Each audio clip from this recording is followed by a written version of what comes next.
Shema pomoči podjetjem, ki je kot vladin predlog zdaj pred parlamentarnim sprejetjem, je prav gotovo korak v pravo smer. Obžalujemo dejstvo, da tega koraka ni bilo že prej. Zbornica je že oktobra močno pritiskala na odločevalce zaradi težke situacije, predvsem energetsko intenzivnih podjetij.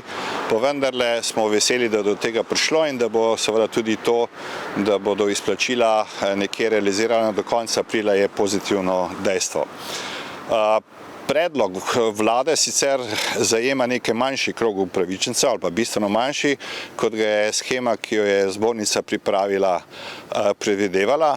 Po tej shemi namreč naj bi bili upravičeni do te pomoči gospodarski subjekti v številu nekje od 20 do 22 tisoč.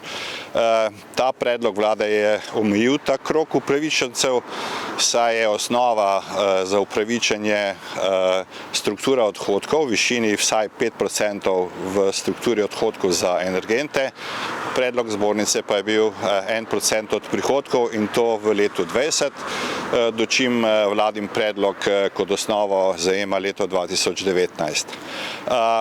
Kljub temu pa bo pretežni del energetsko intenzivnih podjetij in pa velikih družb v tem predlogu zajetih in seveda to dejstvo pozdravljamo. Koliko pa bo natančno teh upravičenj in kakšni bodo ti zneski, je pa danes težko napovedati.